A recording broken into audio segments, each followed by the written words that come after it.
The silence was dense, not peaceful but loaded with that weighty stillness that comes when something sacred has been broken. Nathaniel Nate Carter knelt on the sidewalk, his hands drenched in blood that wasn't his own. Beneath him, Shadow lay still breathing, barely.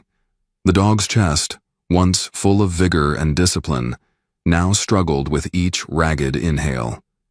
Shadow's dark eyes locked on Nate's, trying to read an order, a cue, some command to fix what couldn't be fixed.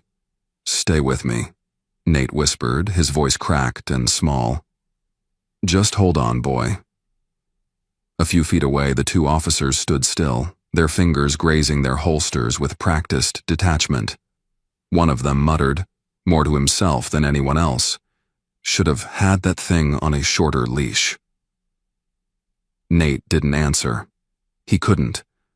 The world had tilted, the routine was broken.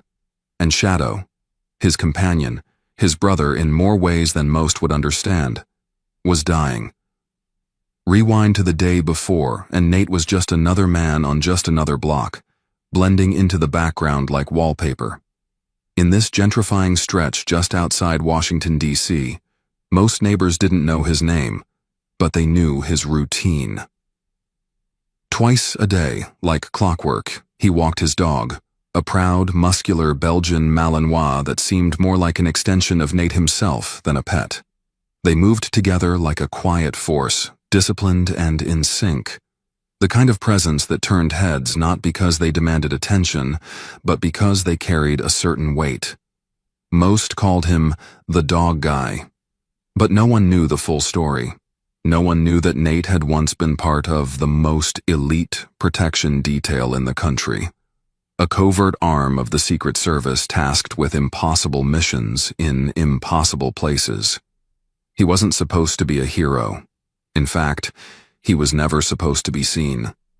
But in Kabul, years ago, he had pulled the President of the United States from the ruins of a smoking motorcade, shielding him from a second wave of attack. Shadow had taken down the would-be assassin before he reached the extraction point. Together, they'd defied odds that should have left them in body bags. The photos were never released. The mission, redacted from every public record. The only thing Nate kept was the dog. After retiring, Nate had withdrawn from the noise.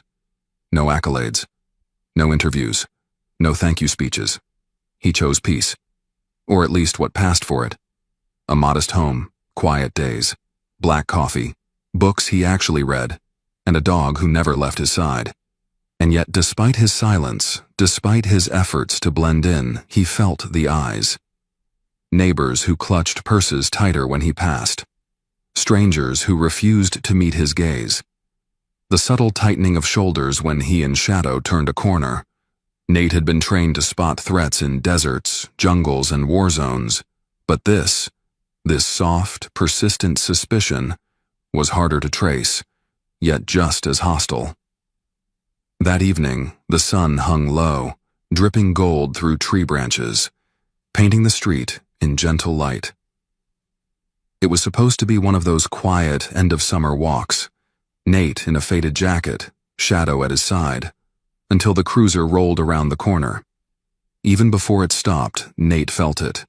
That change in pressure like a storm was coming. Two white officers stepped out. One leaned against the open car door, the other already walking with deliberate steps.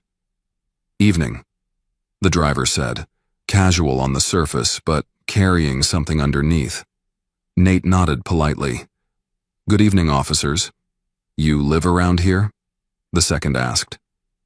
"Yes, just down the block," Nate replied calmly. "Strange," the driver muttered. "Don't think I've seen you before." "I've been away. I work in international security. Just got back." That word, security, never landed well. It unsettled people, especially those who already assumed too much. The officer smirked. "Private security, huh? Sounds like a fancy word for mercenary." Nate let out a soft chuckle, unbothered. "Consulting mostly. Risk assessment. Emergency response. I train teams, not lead them. The taller one crossed his arms. We got a call. Suspicious individual walking with a large dog. Didn't know a walk counted as suspicious, Nate said, still steady, still measured. The other officer stepped closer to Shadow, who stood calm, ears perked, but tail relaxed. Big dog. Is he trained? Extensively, Nate answered. For what? For obedience. Protection, if necessary. The air shifted again. The officers exchanged a look. One of them nodded toward Nate's pocket. Let's see some ID. Nate considered it. He had rights. He knew them better than most. But rights don't always protect you. Not when the men with guns have already decided how the story ends. So he moved slowly, deliberately, his voice low. Sure. As he reached for his wallet, Shadow moved slightly with him, just enough to draw attention. Watch your dog, one officer snapped. He's fine, Nate said. He's trained to mirror me. They weren't listening. They didn't want calm. They wanted control. Nate handed over his ID. The officer barely looked at it before gesturing toward the car.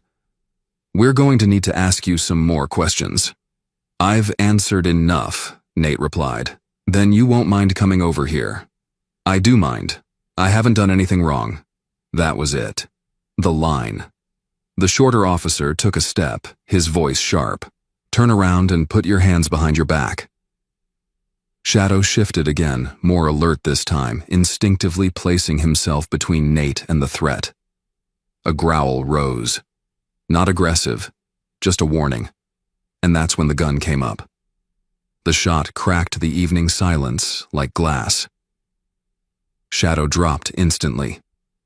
Nate didn't move, not to attack, not to run. He fell to his knees. The leash went slack. The blood pooled fast. His hands reached to cradle the dog's side, pressing uselessly against the wound. He whispered his name. Once, twice. Over and over. Later, in the station, he sat beneath buzzing fluorescent lights, the scent of dried blood still clinging to his sleeves. The officers filed their reports. No charges, no apologies, just cold protocol. Then a new voice entered, sharp, female, furious. Let him go, now. Mariana Carter didn't wait for permission. She was all fire and steel, a federal prosecutor in heels and a tailored suit, storming into the room with authority no one dared challenge. You shot his dog and arrested him for what? Walking while black? Her voice cut through the room like a blade. Nate didn't speak until they were outside. The stars overhead blurred. His voice was low, tired. They didn't even look at him. He was just a threat. Mariana touched his shoulder. We'll file complaints. I'll call in favors. Nate shook his head. They'll bury it, like they always do. Back home, he sat alone beside the empty bed where Shadow used to sleep. The collar still smelled like him. He ran his thumb along the worn leather, each scuff a memory. The first mission. The night Shadow alerted him to a tripwire. The time he pulled Nate out of the rubble. They hadn't just killed a dog. They'd killed the last part of his old life that still made sense. The next morning, Nate stood in the mirror, his reflection calm but unreadable. He picked up the collar and wrapped it slowly around his hand. It felt like a weapon, or a promise. They didn't know who he was, but they would. And this time, he wasn't going to disappear quietly. The morning after Shadow's death, the neighborhood was eerily silent, as if the trees and houses themselves were holding their breath. Nate Carter sat in his kitchen, untouched toast cooling beside a steaming cup of black coffee he hadn't sipped. His fingers moved slowly over Shadow's collar, running along the rough leather, the metal tag still clinking faintly. Everything in his home was in its place. The books arranged by subject, the floor swept, blinds half-drawn as always, but it no longer felt like home. It felt like a memory someone had forgotten to close the door on. Mariana had called 3 times since sunrise. Each time he let the phone ring until the screen went dark. He didn't have the words yet, not for her, not for anyone. What he did have was clarity, a kind he hadn't felt since his last deployment. Clarity is dangerous in a man trained to fight, but in a man who has already given everything once and lost what little he had left. It's a flame. That evening, Nate sat in the shadows of a small bar on the east side of town, nursing a club soda, eyes fixed on the man laughing near the end of the counter, Officer Roberto Hayes. Roberto, one of the two who had stood over Shadow's body like it was trash in the street, now sat with his back to the world, carefree, as if the incident had never happened. He slapped the bartender on the back, flirted loudly with a woman half his age, downed shots like someone who believed the law would always shield him. Nate had been watching for 3 days. Roberto kept the same habits. Drank too much. Took the same alley to the back lot. Parked where the cameras didn't reach. Too easy. But this wasn't about violence. Not yet. It was about fear. A reminder that not all men could be stepped on without consequence. When Roberto stumbled out the back door just after midnight, Nate was already there, leaning against the bricks. Hood pulled low. Roberto fumbled with his keys, cursed under his breath, then froze when a voice cut through the dark like gravel. "You ever wonder what it's like to be hunted, officer?" Roberto turned, squinting into the shadows, but the strike came too fast. Not with a weapon, with a message. A blow to the gut, a twist of the wrist, a quick trip to the concrete. Nate knelt close, speaking into the man's ear with a voice cold as winter. "I'm not here to kill you. I'm here to introduce you to something you don't recognize. Accountability." And then he was gone. Silent. Clean. Leaving only bruises and fear behind. The next morning, the news made its quiet rounds in law enforcement circles. An unknown assailant had attacked an officer. No cameras, no witnesses. Roberto claimed it was a gang hit, but his eyes, wild and darting, said otherwise. Nate watched from a distance just outside the frame as the department scrambled. The attack had unsettled them. That was the point. But Nate wasn't satisfied. Fear was only the beginning. He returned home that night and began assembling what he called the grid, a web of names, locations, evidence, and patterns. Every excessive force complaint tied to those two officers, every man they'd hurt, every woman who'd tried to speak up and been ignored. He found old court documents, cell phone videos buried in cloud drives, witness statements that had never made it to trial. His house became part war room, part sanctuary. Shadow's collar remained on the table, a silent witness to every plan, every strategy. Meanwhile, Mariana pushed for justice the old-fashioned way. She filed a formal complaint, pushed media contacts, reached out to watchdog groups. But her calls were returned slowly, if at all. The system moved at a crawl, if it moved at all. "They've already closed the internal investigation," she told Nate during a tense visit. "They cleared both officers. They called it a threat misjudged in the field." Nate said nothing. He didn't need to. His silence was its own statement. Days later, Nate followed the second officer, Luis Moreno, through his routine. Luis was smarter, less flashy than Roberto. He kept to himself. But he had a pattern, too. Nate tailed him through back streets and private gyms, cafes where he met with others who wore the same badge but shared the same arrogance. Nate recorded everything. He planted a small device on Luis's car, just enough to track routes, not invade privacy. He wasn't breaking the law, not yet, but every step brought him closer to the line. Then, the twist. One of the men Luis met with, a former boxing coach named Marcos, was someone Nate recognized. Not from service, but from the community. A man who once stood up to police after being beaten during a wrongful arrest. His case had been dismissed, his voice silenced. Nate approached him one evening outside the gym. No threats, no bravado, just a question. If you had the chance to be heard again, would you take it? Marcos looked at him, eyes narrowing. Depends who's listening. Nate handed him a USB drive. They will be soon. That night, Marcos's story went live, raw, unedited, filmed in the dim light of Nate's study, filled with quiet rage and truth. The video went viral within hours. Mariana called in shock. What did you do? Nate simply replied, gave them something to feel.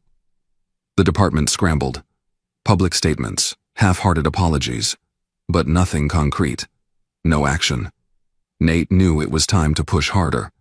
He baited Luis and Roberto into showing up at his home under false pretenses. Just a friendly visit, they claimed. He left the gate unlocked, left documents on the table, made the space look vulnerable. He let them shove him, let them speak threats into the silence, let the cameras, hidden behind vents and light fixtures, record every second. When they left, laughing, thinking they had reasserted dominance, Nate uploaded the footage, not to the news, to the world. By morning, the story had turned. Not just another black man complaining about police, but a former elite agent. A man who had once stood between the president and death. A man who had been silent for too long and now had proof. The footage aired, nationwide.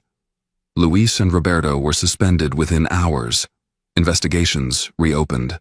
Protests began, not angry, but resolute. Nate watched from his porch, arms crossed, Shadow's collar in his palm. When Mariana arrived, tears in her eyes, she didn't speak. She didn't need to. She stood beside him, shoulder to shoulder. They had both chosen different paths to justice. But now, for the first time, those paths had met. This world had changed in a matter of days. What began as a silent, solitary act of mourning had grown into a movement. Nate Carter's footage spread across networks and social media like wildfire, not just because of what it showed, but because of who he was.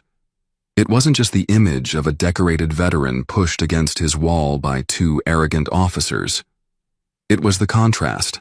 A man who had once shielded the President of the United States, now needing protection from the very law he had once trusted with his life. The public listened. Veterans spoke up. Journalists dug deeper. Names came out. Cases reopened. Suddenly, people who had been invisible were seen. But Nate hadn't done this to go viral.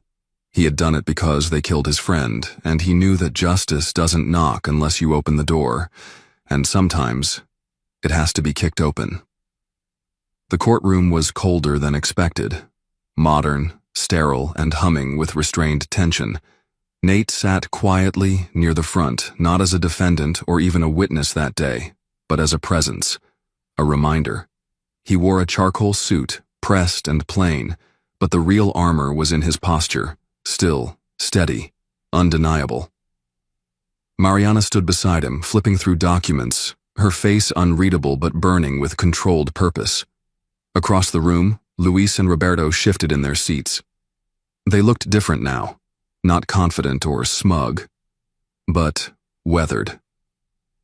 Public shame does that to a man.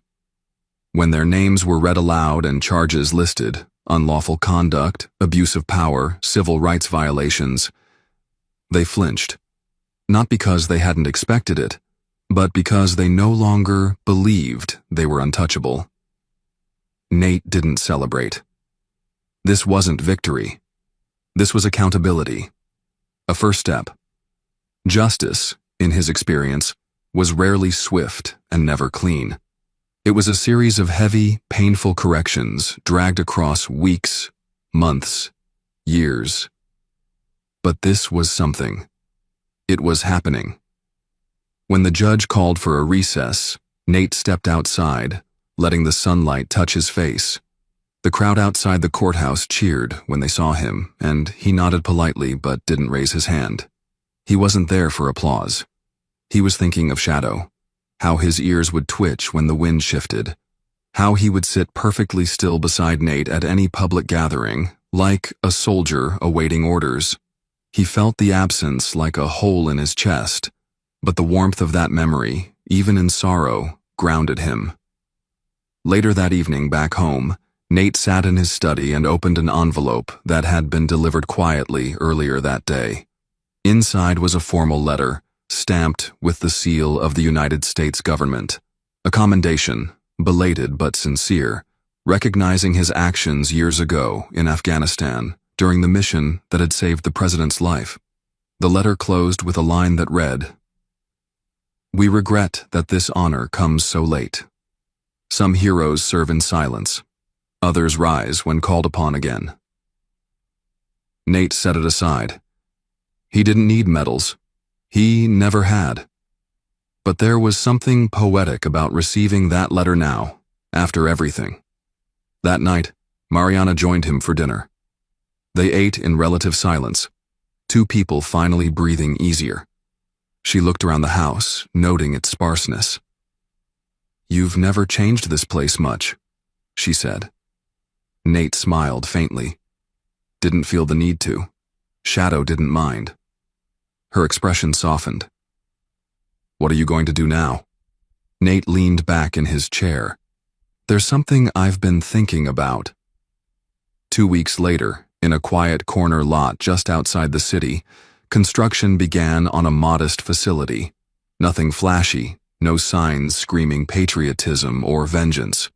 Just a clean, functional space with open grounds and reinforced training areas. It would be a center for training service dogs, real ones, for veterans suffering from trauma, for first responders recovering from injuries, for those who needed more than therapy. It would be named the Shadow Program. Not after the pain, but after the loyalty, the bond, the protection, without conditions. Nate didn't announce it on television. He didn't give interviews. But word spread. And slowly, people came. Some brought dogs who had lost their way. Others brought memories they hadn't spoken aloud in years. They came because they recognized in Nate something they had almost forgotten. Strength without noise, leadership without ego, grief without surrender. Meanwhile, the legal process continued. Mariana pressed forward, ensuring that the system didn't just bury things again. She worked behind the scenes, gathering others, activists, lawyers, journalists, who now saw an opportunity to push for broader reform. Nate supported her, but from a distance. His days were filled with the rhythm of work, training, structure, sweat. At night, he sat with a quiet mug of tea and watched the stars, wondering if somewhere beyond the silence, Shadow was still keeping watch. Months passed, a verdict came. Both officers were found guilty, not just of misconduct, but of systemic abuse, negligence, and falsification of reports. Their sentences were not as long as some would have wanted, but they were real. Their names would no longer be whispered with fear, but remembered for the line they crossed, and the man who drew it back. On the 1-year anniversary of Shadow's death, Nate held a small gathering at the training center. Former trainees came. Families who had adopted service dogs through the program stood with pride. Mariana gave a short speech, voice strong and even, but it was Nate who, standing last, held the collar in his hand and said the words that truly mattered. "This isn't about revenge. It's about responsibility. It's about never letting someone tell you that you or those you love don't matter." Shadow stood beside me every day, never asking for praise, only doing his job. This is for him, and for anyone who's ever been silenced, overlooked, or forgotten.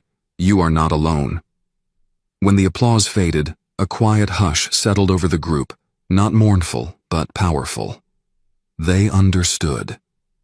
Because what Nate had done wasn't just about reclaiming dignity, it was about restoring it for everyone like him, those who had served, sacrificed, and returned to a world that didn't see them. Now, at least in this corner of it, they were seen, heard, valued.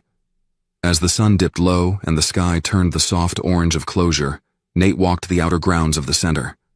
A new pup trotted beside him, ears too big for its head, eyes full of promise. He wasn't replacing Shadow. No one ever could. But he was opening the door again, to healing, to purpose, to tomorrow. And tomorrow was waiting. For Sergeant Lane and Officer Gonzalez, abuse of discretion had become second nature.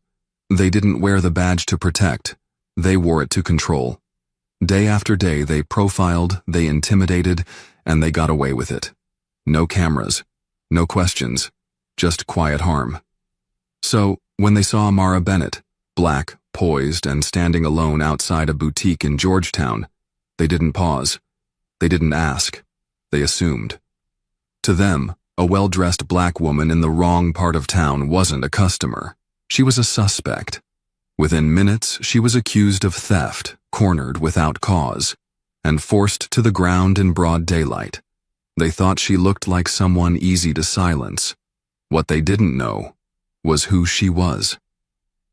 They didn't know she was the wife of Marcus Bennett, the national security advisor to the President of the United States. A man trained to detect threats across oceans, now watching his wife be treated like one in his own backyard. They didn't know that behind her quiet dignity stood a man with the authority, reach, and resolve to bring the weight of truth down like a hammer. They thought this would play out like every time before. Papers filed, complaints ignored, another woman walking away bruised and unheard. But this time, they chose the wrong woman, the wrong husband, the wrong silence to mistake for weakness. Now the Bennetts are not just demanding justice, they're defining it, with facts, with policy, and with a voice that refuses to whisper anymore. Before we go any further, let us know where in the world you're watching from, and if stories like this matter to you, don't forget to subscribe. The crisp November air floated gently through the narrow historic streets of Georgetown, where red brick buildings whispered old money and quiet influence. It was late afternoon. The sun, softened by thin clouds, cast long shadows across the cobblestone sidewalks. A light wind carried the scent of roasted coffee from Baked and Wired, and the last golden leaves spun lazily across M Street.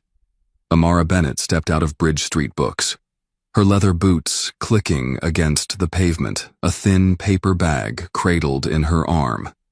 She wore a tailored navy peacoat, a soft burgundy scarf wrapped at her neck, and tortoise-shell glasses that framed eyes both elegant and tired. Amara wasn't flashy. She was the kind of woman who read Baldwin on quiet mornings and sent handwritten thank you notes. At 38, she carried herself like someone who had survived things you don't talk about over wine. She adjusted the strap of her handbag, checked her phone for the Uber ETA, and tucked a strand of hair behind her ear. 3 minutes. She smiled. Her husband, Marcus, had insisted she take the afternoon off. "You've been glued to your desk for weeks," he said that morning, standing in the kitchen in his gray West Wing-issued windbreaker. "Let me take care of Darius's parent-teacher meeting. You just breathe today." She had laughed softly, kissed him goodbye, and didn't tell him how rare it felt to be seen like that, like more than someone's wife or someone's mother. Just Amara. She waited near the corner of 33rd and M, across from Dean and DeLuca, where her reflection caught in the glass. Composed, confident, invisible.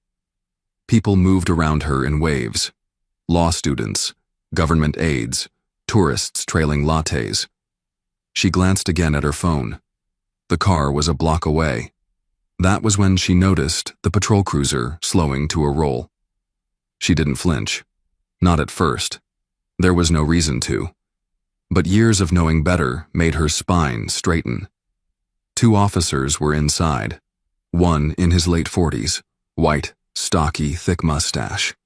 The other younger Latino looked barely old enough to shave.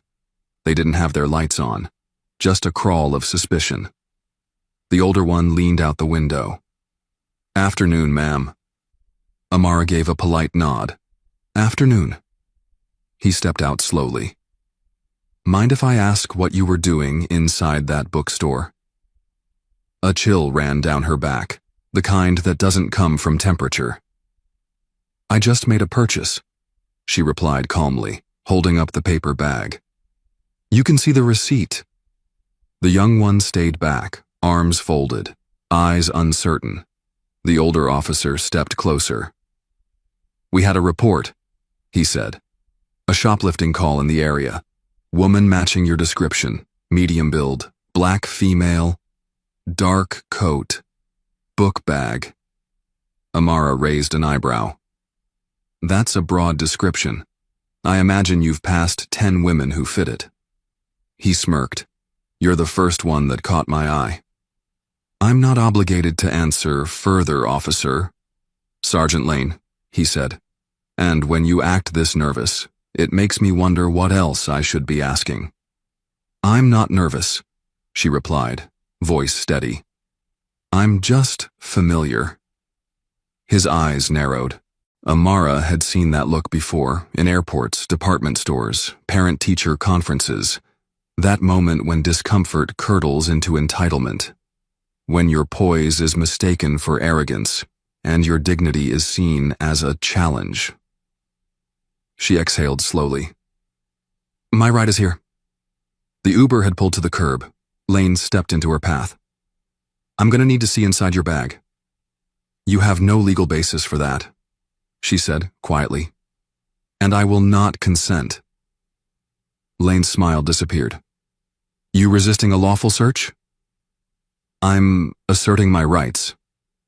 You can assert them downtown, he snapped, grabbing her wrist before she could step back. The young officer shifted his feet. Sarge, maybe we should radio it in, Lane barked. She's not cooperating. Amara stumbled, nearly losing her footing as he yanked her forward. Her paper bag fell, the book sliding out onto the concrete. You're hurting me, she said, her voice strained but even. This is unnecessary. You're escalating, Lane replied. She didn't scream. She didn't fight. She just closed her eyes as the metal cuffs clicked around her wrists. Across the street, someone raised a phone. Another bystander whispered, Is she stealing something? Just another Karen moment. Another muttered. No one crossed the street. Not yet. The cruiser door slammed shut behind her and Amara sat still, her hands bound, the leather of her gloves pressing into her palms. Her heart was thudding, but not in panic, in heartbreak. She had done everything right. At the Eisenhower Executive Office building, Marcus Bennett was wrapping up a secure debrief with Homeland Security. The room was sterile, filled with dry acronyms and blinking red indicators. His phone buzzed in his jacket pocket. Normally, he'd ignore it. But when he saw Bridge Street Books, Incident, in the subject line of a flagged Secret Service alert, he froze. Then he saw the image. A dark-skinned woman in cuffs being led into a cruiser. His wife. He was already walking before he spoke. I need a detail to Georgetown, now. The room went silent. A few staffers blinked in confusion. One whispered to another, Was that his wife? Marcus didn't wait for permission. He didn't need it. When you're National Security Advisor to the President of the United States, you don't need to explain why you're leaving. You just go. 10 minutes later, a black Suburban pulled up alongside the Georgetown precinct. Marcus stepped out, his security badge visible, his eyes hard like stone. His voice was low and calm as he asked for the name of the arresting officer. Sergeant Lane. The desk sergeant replied, unsure. Marcus nodded once. Bring him out. Sir, I'm not sure who you... Marcus reached into his jacket and laid his presidential-level clearance on the desk. The room fell into stillness. I'm Marcus Bennett. I serve 2 doors down from the President of the United States. You have my wife in a cell. The young sergeant swallowed. She was involved in a call regarding a possible... She was buying a book, Marcus said, his voice barely above a whisper. A book. Outside, camera flashes were already starting. Someone had recognized him. A reporter had posted on X. Breaking National Security Advisor Marcus Bennett arrives at Georgetown Precinct. Inside, Amara sat in the holding room, wrists still cuffed, staring at the stained floor tiles. She didn't need Marcus to save her. She needed someone to finally say aloud what she had always known. Amara sat quietly in the fluorescent-lit room that smelled of Clorox and rust. The cuffs were too tight, pinching at her wrists through the thin lining of her gloves. A framed photo of some former police chief hung crooked on the wall, and the clock above the door ticked with a kind of arrogance, like time itself was proud of how long it could make a woman wait. She didn't cry. She didn't yell. She just stared. Not at the officers pacing outside the glass pane, not at the camera blinking red in the corner, but at a spot on the floor where the linoleum had curled up. The only thought running through her head wasn't, why me? But, again. Because this wasn't new. Not really. The setting changed. The script did not. Outside, Marcus moved through the station with a clarity that could part seas. 2 agents from his security detail had caught up and flanked him silently, their earpieces lit with chatter. The desk sergeant scrambled to find a superior, fumbling with jargon. "Sir, we're trying to process the incident, but the paperwork isn't complete." Marcus didn't even glance at the man. He walked straight to the holding area, swiped his badge at the double-door checkpoint, and the system beeped its protest but unlocked anyway. He found her sitting on the bench, back straight, chin slightly lifted, cuffs still on. For half a second, he just stood there, taking her in. Her coat was wrinkled. One lock of her hair had come loose. There was a faint red mark just above her eyebrow where she must have hit the car door. And she still looked like the strongest person he'd ever known. He stepped into the room. The guards hesitated. "Sir, you can't." But one look shut them up. Marcus reached into his coat, pulled out a slim laminated clearance card, and laid it against the scanner mounted on the holding room wall. A mechanical click followed. He opened the door, stepped inside, and closed it behind him. Amara turned her head, slow and controlled, and met his eyes. "Hey," she said softly, as if she were greeting him at the breakfast table. Marcus crouched in front of her, reached for her hands, and inspected the cuffs. "They haven't taken these off?" His voice was too calm. "They said they were waiting on a supervisor," she replied, voice flat. "Apparently that's protocol for black women buying books." He looked at her face, her wrists, then stood up. "I'll be right back." When he left the room, the air seemed to shift. He walked down the corridor, spotted Lane, now in the middle of giving a half-hearted report to his lieutenant, and approached. "You Sergeant Lane?" Marcus asked. Lane turned, confused, eyes narrowing as if trying to place the face. "Who's asking?" Marcus didn't answer. He didn't have to. His face had been on the news too many times. Lane's expression changed, trying to pivot to charm. I wasn't aware," Marcus cut him off, "that she was my wife, or that she was a citizen with rights." Lane swallowed hard. "Sir, I was acting on a report." "A report you fabricated," Marcus said, his tone like steel wrapped in silk. "There was no call, no theft, no suspect. You saw a black woman standing outside a bookstore and decided that was enough." Lane shifted his stance, but Marcus stepped in closer. "And now you're going to take those cuffs off, personally. Then you're going to walk into that room and apologize like your badge means something more than fear." Inside the holding room, Amara stared at the door as it opened. Lane stepped in, face pale, hands trembling slightly. "Mrs. Bennett," he muttered, reaching for the cuffs. He fumbled with the key, took longer than necessary.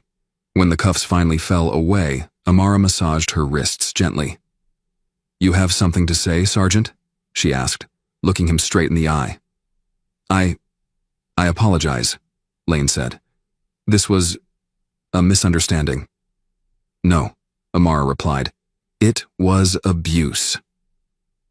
She stood, gathered her coat with grace, and walked past him as if he were just a shadow. By the time they stepped outside the precinct, a small crowd had formed. Local reporters were already there.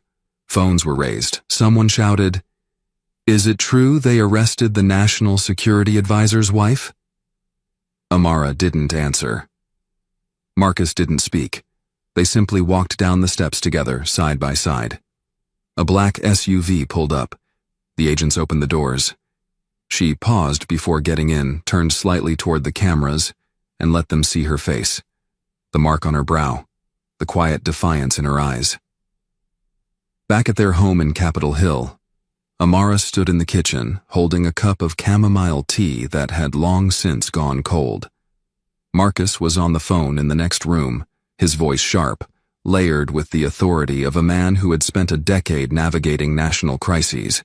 He was speaking to the chief of police, demanding a full internal review. But Amara wasn't listening to the words. She was watching the way her hand still trembled slightly, the way her shoulders refused to release the tension. Marcus entered the room. "They've agreed to an emergency review panel," he said. "Lane is already on leave. There'll be a press statement in the morning." Amara said nothing. "It's not enough," she whispered. "I know," Marcus said. "But it's a start." She set the cup down. "What if I hadn't been your wife?" Marcus's jaw tensed. "Then you'd still be in that cell." Later that night, Amara sat at her desk and opened her laptop. The videos were already online, the arrest, the confrontation. A woman named Cheryl from Wisconsin had posted a clip on Facebook that had already hit 60,000 shares. Amara scrolled through the comments. Some were supportive, others were venomous. But one, simple and honest, caught her breath. It read, "This could have been my mother, and no one would have known." That was the moment she decided to speak. The next morning, Amara stood in front of a row of microphones outside the National Press Club, her navy suit crisp, her curls loose and natural. The sunlight hit her face just right, and the crowd hushed. She took a breath. "My name is Amara Bennett. I am a wife, a mother, a publisher, and yesterday I was arrested for standing outside a bookstore." She let that sink in. "I was not charged, because I did nothing wrong. But I was detained, because I looked like someone who could be doing something wrong." The microphones picked up every syllable. Her voice was low but firm. "I do not stand here today because I am married to a man who sits near the Oval Office. I stand here because if I hadn't been, this story would have ended very differently. Or not been told at all." Marcus watched from the steps behind her, hands folded in front of him. This is not about one officer, or one mistake. This is about the quiet, everyday erosion of dignity that so many Americans face. Not because of what they do, but because of how they look. She paused, scanning the crowd. "I ask you not to be outraged for me. Be outraged for the women who never get this microphone. Be outraged for the men who don't get a phone call. Be outraged for the children learning to fear the people sworn to protect them." And then, she smiled. "Software, resilient, unbreakable. We deserve better." The applause was real. Inside cable newsrooms across the country, producers were already lining up segments. But Amara didn't care about airtime. She cared about the women who would walk into stores today and wonder if someone was watching. She cared about those who wouldn't have a husband in power or a camera rolling or a nation that had finally decided to pay attention. She had no plans to be famous. She had every plan to be heard. Days that followed were a blur of headlines, hot takes, and hastily written op-eds. Amara's name was on every screen from New York to Los Angeles. Morning shows replayed the video with sensational overlays. Wife of National Security Advisor wrongfully detained. While political roundtables debated the fallout like it was just another chess move. But while the media fed on the spectacle, Amara's world grew quieter. She declined interviews. She stopped checking her phone. She walked Darius to school in the early hours before reporters gathered outside the gates and spent her afternoons rereading James Baldwin, underlining passages she had underlined years ago in graduate school, back when she thought the world was already past these kinds of stories. Marcus, meanwhile, was a storm wrapped in silence. He filed internal memos, demanded accountability from the Georgetown Police Department, and authorized a formal review into racial profiling practices in high-income zones. He worked not just as a husband, but as a man who had sworn to protect the security of the nation, and now realized that sometimes the most dangerous threats weren't overseas but standing on a street corner in uniform holding handcuffs meant for someone else. At home, they rarely spoke of the arrest. They spoke of groceries, of school projects, of holiday plans. But the air between them held weight. At night, Amara would sometimes wake to find Marcus sitting at the edge of the bed, elbows on knees, staring at the floor like it had said something to him. She'd touch his back gently, and he'd look at her and say, "I should have been there." And she would whisper, "You were. You always are." But they both knew what he meant. Not just that moment. All of it. 3 weeks later, she received a message. Short, clinical, and cold. The department has concluded its review. Sergeant Lane has been placed on administrative leave without pay. Officer Gonzalez has been reassigned. That was it. No apology. No admission. Just bureaucratic reshuffling in a game where the board never changed. She stared at the email for a long time, then closed her laptop. She wanted to feel closure. She felt numb. That same evening, Amara received a letter. It arrived not through official channels, but tucked inside a manila envelope, handwritten, the ink slightly smudged. It was from a woman named Clarice Monroe, a school librarian in Baltimore, who wrote, "I watched what happened to you." And I cried. Not because I was surprised, but because for once, it didn't happen in silence. You made noise, the kind of noise I was too scared to make. The letter went on to describe an incident 6 months prior, when Clarice had been stopped and questioned outside the school where she worked. A new resource officer didn't believe she belonged there, asked for her badge, then her ID, then waited to let her through while the children watched. She had told no one. She had gone home, cried in the shower, then returned to work the next day like nothing happened. Amara folded the letter slowly, held it against her chest, and exhaled. That night, she sat down at her desk and began to write. Not for an audience, not for a camera, but for herself. Her fingers moved slowly across the keys, gathering her thoughts like broken glass and turning them into something she could hold. She wrote about standing outside the bookstore and how her heartbeat didn't speed up when she saw the police car. It just resigned itself. She wrote about the way the cuffs had felt, about the sting of concrete against her palms, about the silence of the bystanders.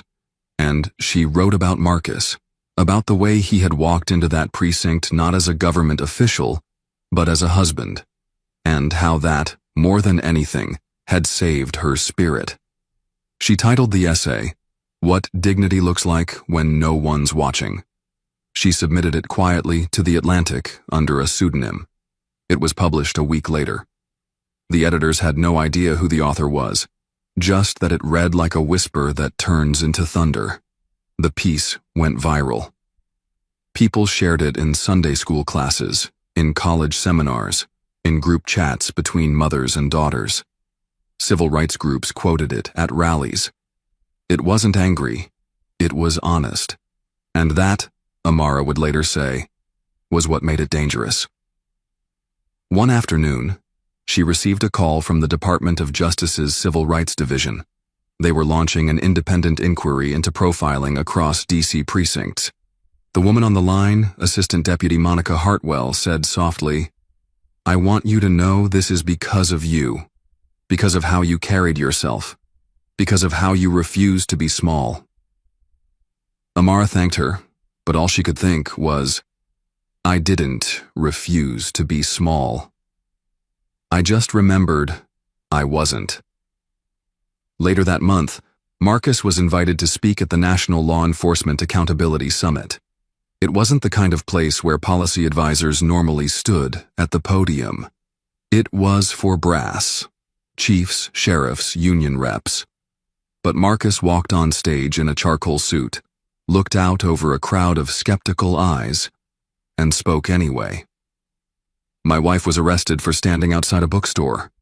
There's no easier way to say it. That's what happened, and it didn't matter that she had a receipt, that she was dressed well, that she spoke with calm, deliberate words. All that mattered was that she looked like someone who might belong somewhere else, someone who needed to be reminded." He paused, let the silence settle, then continued, "This is not a local issue. This is a national rot. And we, as a country, have to decide whether we want to be safe or just feel powerful." After the speech, a young black officer approached him, no older than 25, his name tag reading Monsieur Delacroix. He extended a hand and said, "Sir, my mother cried when she saw what happened to your wife. She said it felt like someone finally got it, like maybe, this time, it'll stick." Marcus shook his hand and replied, "It'll stick if men like you help it stick." By early spring, Amara had accepted a fellowship at Howard University, co-leading a new initiative, Dignity Under Watch, a cross-disciplinary program focused on training law students and young journalists to document civilian police encounters ethically and courageously. She didn't want to become a symbol. She wanted to become a mirror, so that when others looked into her story, they saw not a victim or a hero, but themselves. One warm April morning, as cherry blossoms drifted down over the tidal basin and joggers passed unaware, Amara and Marcus walked hand in hand along the waterfront. It was the first time in months that no one stopped them. No flashing cameras, no pointed glances. Just two people moving through a city that still owed them answers. Marcus squeezed her hand gently. "Do you think it's getting better?" he asked. She thought for a long time before replying. "No," she said, "but I think it's getting harder to ignore." He smiled and nodded. "That's something."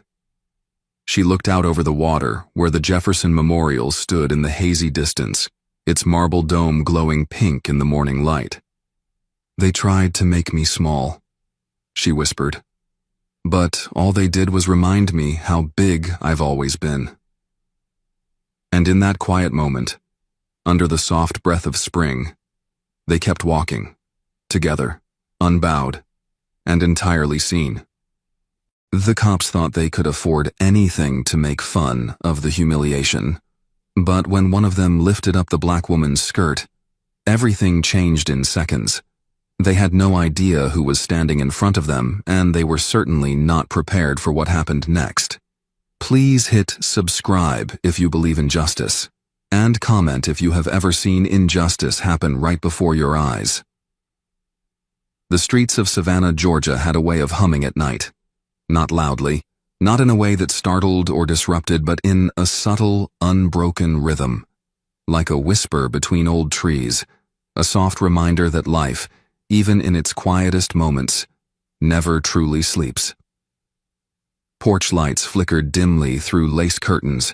The air carried the scent of magnolia and exhaust, and the faint rustle of Spanish moss in the breeze painted everything with an old-world stillness. Into that southern hush walked Sarah Matthews, tall, brown-skinned, her long frame relaxed but grounded, her steps measured and calm. She wasn't in a hurry. She never was. Not anymore. She had just finished teaching her Thursday night self-defense class at the local community center on Waters Avenue. It wasn't a formal job, more of a calling. The women who came weren't there to become fighters. They came for something deeper: protection, confidence, a way to reclaim something they'd lost in silence. Some were young and full of fear. Others, older, with the hardened look of survival behind their eyes. Sarah gave them what she could, a place to feel strong again. After all, she had been strong once too. Strong enough to earn a name on national TV, to hear her name in sports broadcasts and gymnasiums. But that was a long time ago. Back then, she was that girl on ESPN, the taekwondo champion who carried herself like stone but moved like wind. Sponsors came calling, so did photographers, TV producers, brand managers. Then came the knee, one bad landing in a televised match in Dallas, and everything unraveled like the thread in a cheap sleeve. They loved her until she limped. Then they called her difficult. Then they stopped calling. She had no desire to win them back. Now her world was smaller and infinitely more peaceful. She lived in a second-floor apartment over a used bookstore on East Broad. Her routine was simple: classes, coffee, and the long, silent walks she came to crave. That night she wore a cotton black dress that fell just below her knees and white sneakers worn from use. The bag across her shoulder was heavy with pads and training gear. And as always, she walked alone. The neighborhood wasn't the safest, but it was hers. She knew the cracks in the sidewalk, the slant of the trees, the leaning mailbox at the corner of Habersham like a friend who'd had one too many. She'd just passed the corner store with the flickering neon open sign, though it hadn't been open past 9 p.m. in years, when she felt it. That subtle shift in the atmosphere. Not quite fear, but a change in the fabric of the night, as if the air had taken a long inhale. She kept walking, didn't turn, didn't need to. The slow roll of tires behind her, deliberate and smooth, told her what was there. Police cruiser, no lights, no siren, just presence. She let her steps continue as if nothing had changed, but her muscles, trained by years of combat and instinct, had already taken inventory of every shadow, every possible exit. The car came closer. She heard the low murmur of voices inside, then a chuckle, soft, slurred, laced with a kind of confidence born not from kindness, but power. "Well, well," came a voice from the open window, laced with southern charm, twisted into condescension. "Ain't you a sight to see tonight?" Another voice, deeper and less amused, added, "Ain't it past your curfew, sweetheart?" Sarah didn't respond. Not because she was afraid, but because she had learned long ago that some responses don't require sound. They require stillness. Behind her, the cruiser didn't move past. It slowed further, almost idling. She turned the corner onto Drayton, as she always did. So did they. Another comment followed, louder now. "What's a thick, brown girl like you doin' walkin' all alone out here? Looking for trouble?" Still, she said nothing. A pause. Then the passenger door opened. One of the officers stepped out, walking with a swagger that belonged more in a high school hallway than a city street. Young, clean-shaven, close-cut hair, maybe mid-20s. He approached her side with a kind of mock politeness. "Wait a second," he said, eyes scanning her up and down like she was inventory. "Aren't you that karate chick from TV? Damn, didn't think you'd be this real up close." He smirked. Sarah continued walking, but now she could see his shadow beside hers, matching her pace. "You used to kick people in the face for a living, huh?" he said. "Guess now you're just kicking it in the hood like the rest of your people." He laughed at his own joke. The car behind them crept forward just slow enough to stay in sync. From inside, another officer called out, "Careful, Jake. She might actually drop-kick your dumb ass." Laughter. Sarah adjusted her grip on the strap of her bag. Not from tension, just recalibration. Jake, or whatever his name was, stepped a little closer. "You know," he said, voice dropping, "a girl wearing a dress like that, well, some folks might get ideas." Then, without warning, he reached down and flicked the back of her dress upward, not a grab, not aggressive, just a motion, just enough to shame, enough to claim. The laughter behind her cracked through the still night like glass under boot. One of them honked the horn. Twice. Sarah stopped walking. She didn't turn. Not yet. Not immediately. For a single breath, she stood there. Frozen, not by fear, but by focus. She had known many moments in her life. Triumph, failure, silence, noise. But this one, this was different. This wasn't a match she had trained for. This was something worse. Then she turned. Her body shifted like a tide. Slow, controlled. Her eyes locked onto his. The boy, Jake, froze mid-smirk. Something in her gaze unspooled him. Her voice, when it came, was calm, measured. "You think this is funny?" she asked. He faltered, then tried to regain ground. "Relax, it was a joke." "No," she said, stepping closer. "You don't get to joke about me, not tonight." He raised a hand, unsure now. "We were just messing around." Her hand moved, a blur. She grabbed his wrist, twisted it behind his back, pulled him forward until he bent at the waist with a grunt. He didn't even have time to resist. The second cop bolted from the car. Sarah moved instinctively, spinning, using the momentum to drive her elbow into his side. A clean hit, just under the ribcage, right where body armor ends. He stumbled. The third stayed in the driver's seat, hand hovering near his gun. But he didn't draw. He was still. Watching. Thinking. Sarah stood there, breath steady, chest rising and falling like the waves off Tybee Beach. She looked at them all, their uniforms, their weapons, their confusion, and said nothing. She didn't need to. She turned and walked away. And no one stopped her. Sarah's footsteps echoed down the quiet block, the rhythm of her sneakers against the sidewalk now slower, almost meditative. She didn't rush. She never did. The adrenaline had faded, but her breath remained steady. Her pulse was calm. Behind her, the cruiser hadn't moved. She could still feel their presence, not as a threat anymore, but as confusion, as silence, as an unanswered question hanging in the thick Georgia air. She turned the corner at East Broad and disappeared into the shadows cast by a flickering street lamp. Her building was 3 blocks away, and she walked those final minutes as if she hadn't just disarmed 2 uniformed officers and stared down a third, without saying more than a few words. In the morning, the sun spilled through her blinds with no hint of what had happened the night before. Her small apartment smelled of strong coffee and sandalwood. She moved through her routine with deliberate ease, stretching, showering, checking on her peace lilies by the kitchen window. Her phone buzzed with nothing urgent, a community newsletter, a weather alert, and a reminder that her grocery order was ready for pickup. Nothing about the incident, nothing about the cruiser, just silence. But silence had a sound if you knew how to listen. A few blocks away, inside Savannah Precinct 3, the tension was starting to grow roots. At first, it was subtle. The officer who had stayed behind in the cruiser, Tom Delaney, 27, still relatively new to the force, arrived at the station with dark circles under his eyes and a jaw set too tightly. He didn't join the usual morning chatter. He didn't linger near the coffee machine. He avoided eye contact.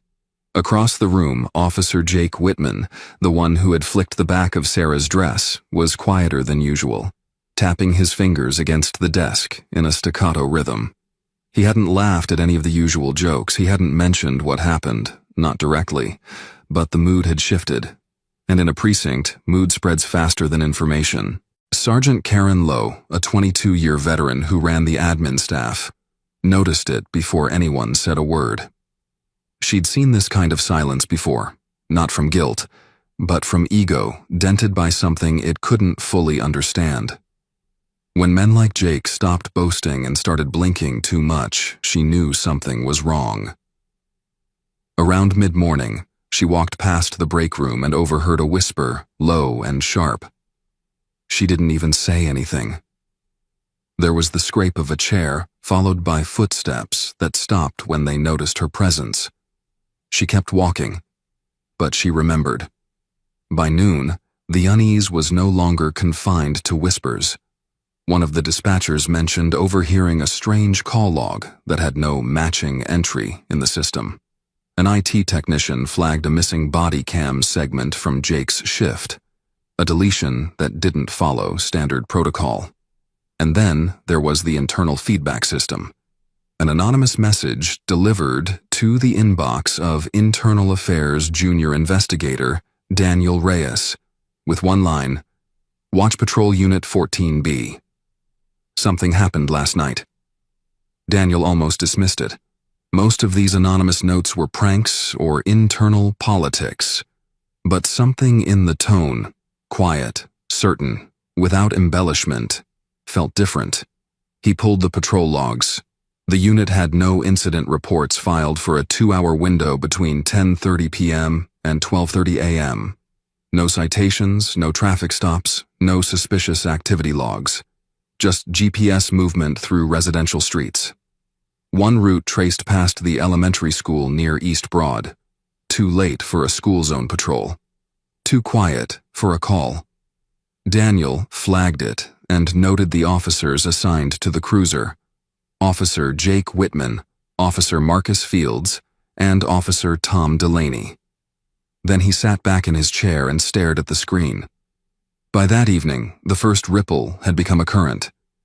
Sergeant Lowe passed Officer Delaney in the parking lot, pacing between 2 rows of patrol cars, phone pressed to his ear, his voice low and anxious.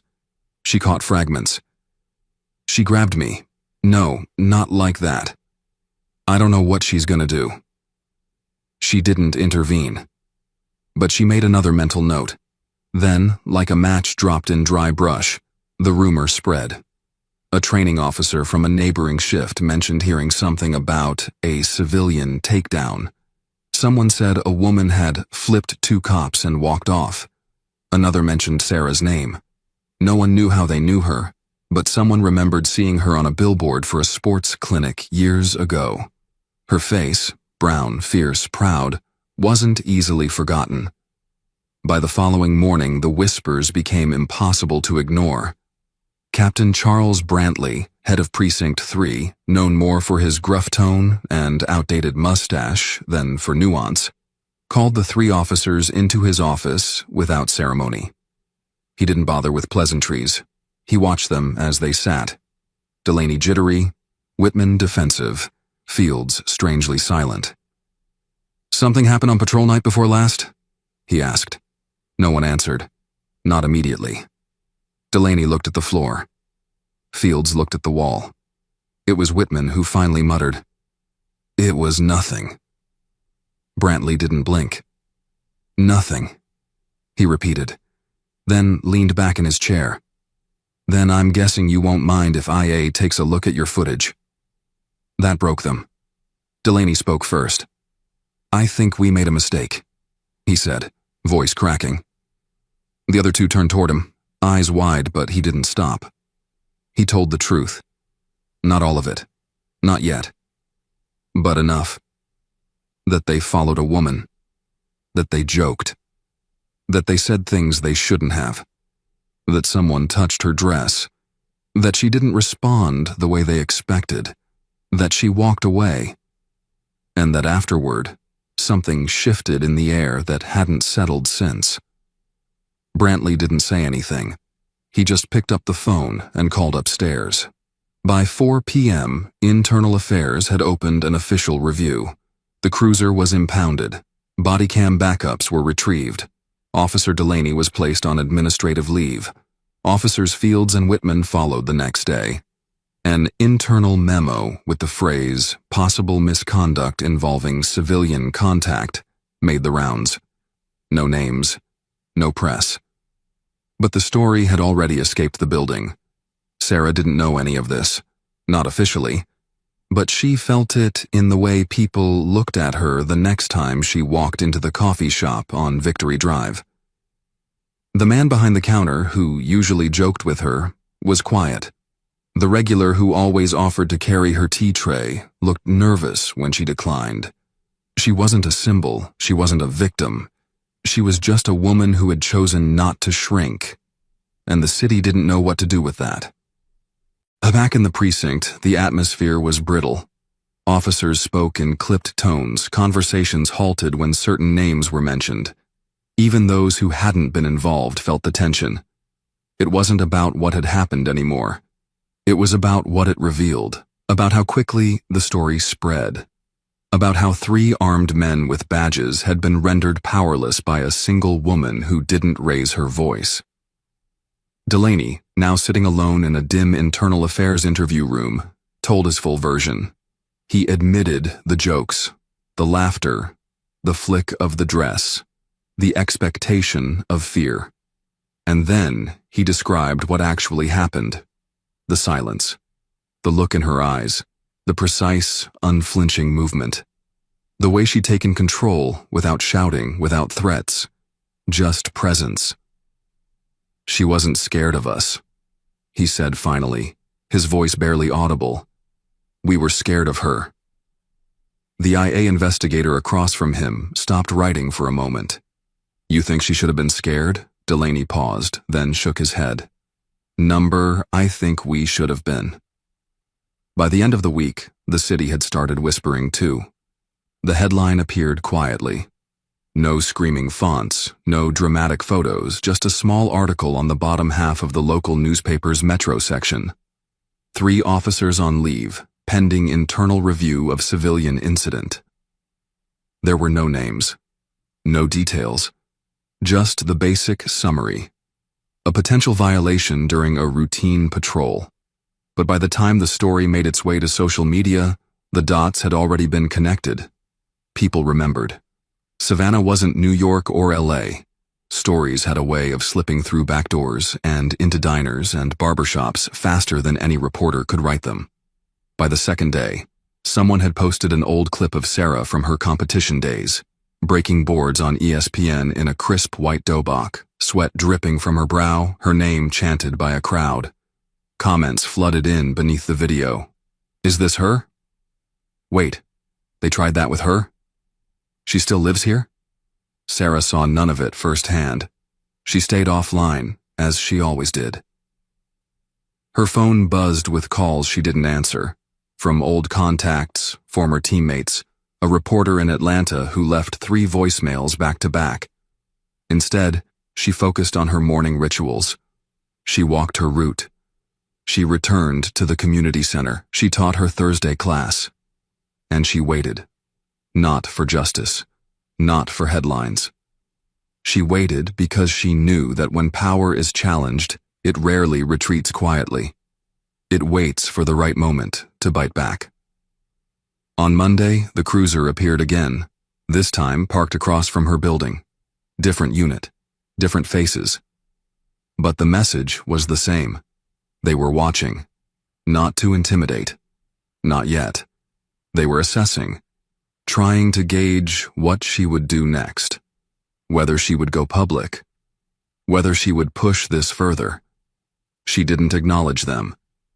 Just sipped her coffee on the sidewalk bench outside her building, eyes behind sunglasses, unreadable. But she felt them. Watching. Guessing. Whispering among themselves. Inside the precinct, no one said her name out loud anymore. The 3 officers were still on leave. Delaney had stopped coming in altogether, reportedly citing stress and seeking mental health days. Whitman had retained legal counsel. Fields refused all further interviews. Every officer in the building knew about the review, but no one wanted to be attached to it. Meetings became shorter, hallways quieter. Every glance lingered just a beat longer than before. Even the ones who had nothing to do with that night had started choosing their words more carefully. The air was thick, not with fear, but with recognition that the illusion of invincibility had cracked. Captain Brantley, who once ruled the floor with easy sarcasm and the confidence of a man who believed in his own immunity, now kept his office door closed more often than not. The pressure had shifted. The questions coming from above weren't just about the incident. They were about the culture, about precedent, about what else had gone unchecked. He knew what it meant. One misstep now, and it wouldn't just be 3 officers. It could be the entire command chain. So he scheduled sensitivity training, mandated new reporting protocols, issued internal memos about accountability culture. But everyone knew it wasn't about change, it was about optics. Meanwhile, Sarah continued as if nothing had happened. She didn't show up on the news, she didn't press charges, she didn't sue. That silence unnerved them more than any legal filing could. She had spoken not with her mouth, but with her body, with the way she'd stood firm, walked away, and made them feel like children playing with power they didn't understand. One afternoon, as she left the cafe on Victory, a man approached her cautiously. Mid-40s, uniformed but off-duty, his posture hesitant. "Ms. Matthews?" he asked. She turned slowly, met his gaze. "I work at the precinct," he said. I wanted to say some folks are talking." She waited. He swallowed hard. "They're not scared of getting caught," he continued. "They're scared because they don't know what you'll do next." She looked at him, really looked, and after a long pause, gave a small nod. "That makes 2 of us," she said. He nodded back and walked away. The investigation, now under external review, picked up pace. Surveillance footage from a nearby dry cleaner confirmed parts of Sarah's account. The missing body cam segment had been quietly recovered from a server backup.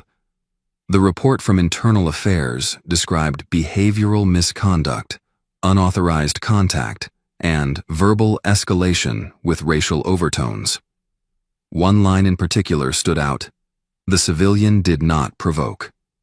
The officers escalated. That sentence made its way into another memo, and then into a broader report passed to city officials. A name that had once been synonymous with medals and martial arts was now appearing in boardrooms and budget meetings. Quietly, reluctantly, unavoidably. Sarah kept walking her route. She passed the mural of Rosa Parks, now retouched once again after another act of vandalism. She paused briefly, then kept going. People recognized her more now. Some nodded. Some looked away. A few women approached her in grocery aisles or on the sidewalk to say, "Thank you." Not for fighting, but for not backing down. "My daughter's learning self-defense now because of you," one said. "Not because she wants to fight. Because she wants to know what it feels like to hold space for herself." Sarah just smiled, nodded, and moved on. Weeks passed. One officer was formally suspended. Another resigned before hearings began. Delaney, in a moment that surprised even his attorney, volunteered for a second interview. "I don't want to be the guy that lets this slide," he said. "What we did, that wasn't just stupid. It was part of something bigger, and she stopped it." Internal Affairs marked his cooperation as extraordinary, though the court of public opinion had already decided on a deeper verdict. The silence had been broken. And once it breaks, it doesn't heal back the same. Sarah never issued a public statement. She turned down the interview requests, ignored the email offers for her side of the story, because the truth wasn't something she needed to explain. It had already been witnessed. In the way she stood, in the way she refused to flinch, in the way an entire department floundered under the weight of a moment it couldn't define or dismiss. One morning, as fall settled over the city and the streets turned brittle with wind, She walked the same route she had walked that night. Past the closed elementary school, past the crooked fence, past the place where her dress had been flicked up by a stranger who wore a badge. The sidewalk had been patched since then, the streetlight replaced. A camera now hung on the corner utility pole. City initiative, they said. But the space still held something. Not fear, not shame, just memory. She paused for a second, looked around, no one there, no one watching. She adjusted the strap on her bag and continued walking, her footsteps steady, her shadow stretching long in the early light. They had tried to reduce her to a moment, but she had become a mirror. And everyone, officers, officials, bystanders, had been forced to look. And for once, they couldn't look away.